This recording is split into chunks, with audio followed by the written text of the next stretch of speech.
أما بعد قال الله تعالى في القرآن المجيد والفرقان الحميد أعوذ بالله من الشيطان الرجيم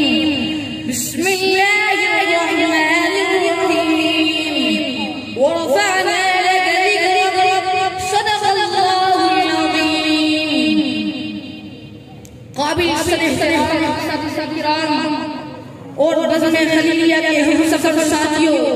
السلام علیکم ورحمۃ اللہ وبرکاتہ۔ آج میں آپ حضرات کے سامنے جس موضوع کو لے کر حاضر ہوا ہوں وہ ہے سب سے اونچا نبی صلی اللہ علیہ وسلم۔ سامعین محترم، کوئی شخص دنیا میں ختم رسول کی سیرت بیان کرنے کا حق ادا نہیں کر سکتا۔ میں جتنا مرضی کہوں، حقیقت یہ کہ ختم رسول کے جتنے کمالات اور محاسن ہیں، ختم رسول کے جتنے عظمتیں ہیں اور جس قدر فتح اور بلندیاں ہیں، ان تک دنیا کی کسی انسان کی رسائی نہیں ہو سکتی۔ اور دنیا میں اردو اور عربی لغت میں کوئی ایسا لفظ ایجاد نہیں کیا گیا جس لفظ میں ختم رسول کی کمالات کا احاطہ کیا گیا۔ چنانچہ تمام لغت اس سے قاصر ہے، الفاظ سارے پیچھے رہ گئے، معنی سارے پیچھے رہ گئے، کمالات سارے پیچھے رہ گئے، محاسن سارے پیچھے رہ گئے، جوابات سارے پیچھے رہ گئے، اذکار سارے پیچھے رہ گئے، گفتار سارے پیچھے رہ گئے، میرے پیغمبر سب سے آگے چلے گئے۔ حاضرین مجلس،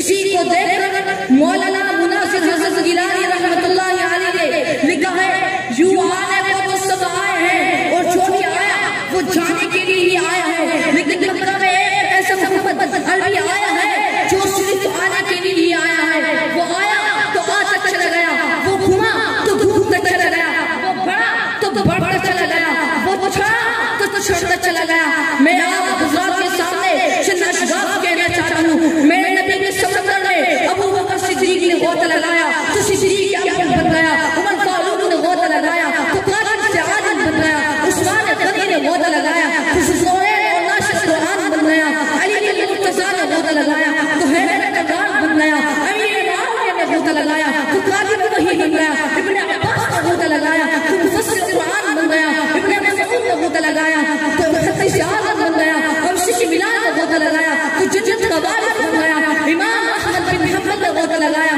تو استقامت کا شاہنشاہ بن گیا۔ سامعین محترم، اللہ رب العزت نے جب حضرت موسیٰ علیہ السلام کو حکم دیا اذهب الى فرعون انه طغى،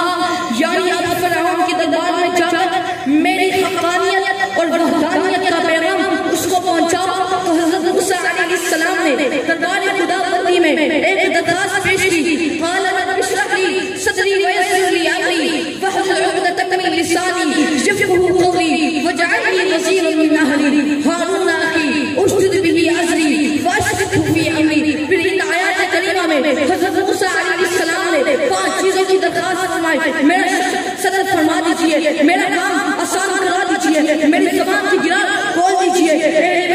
مجھے وزیر بنا دیجئے۔ مولا کریم نے حضرت موسیٰ علیہ السلام کی درخواست قبول فرمائی ان کے سوال کرنے پر، مگر میں قربان جاؤں آمنہ کی لعن پر جب آپ علیہ السلام کی باری آئی تو دربار شاہی سے خود ہی فیصلہ صادر فرما کر ارشاد فرماتے ہیں الم نشرح لک صدرک، یعنی ہم نے آپ کو شرح صدر فرما کر آپ کو دین اور دنیا کی تمام نعمتوں سے مالا مال فرما دیا۔ تو پھر میں کیوں نہ کہوں، زبور میں پہلے خدا کا ذکر، بعد میں مصطفیٰ کا ذکر، قرآن میں پہلے خدا کا ذکر، بعد میں مصطفیٰ کا ذکر، انجیل میں پہلے خدا کا ذکر، بعد میں مصطفیٰ کا ذکر، قرآن مجید میں پہلے خدا کا ذکر، بعد میں مصطفیٰ کا ذکر، کلمے میں پہلے خدا کا ذکر، بعد میں مصطفیٰ کا ذکر، اذان میں پہلے خدا کا ذکر، بعد میں مصطفیٰ کا ذکر، اقامت میں پہلے خدا کا ذکر، بعد میں مصطفیٰ کا ذکر، نماز سے پہلے خدا کا ذکر، بعد میں مصطفیٰ کا ذکر، حتیٰ کہ زمین کی ذرے ذرے پر جہاں خدا کا ذکر کے بغیر کوئی چارہ نہیں، وہاں محمد مصطفیٰ صلی اللہ علیہ وسلم کے ذکر کے بغیر کوئی چارہ نہیں۔ جس طرح خدا کے بعد خدائی کا تصور غلط ہے، اس طرح محمد کے بعد مصطفیٰ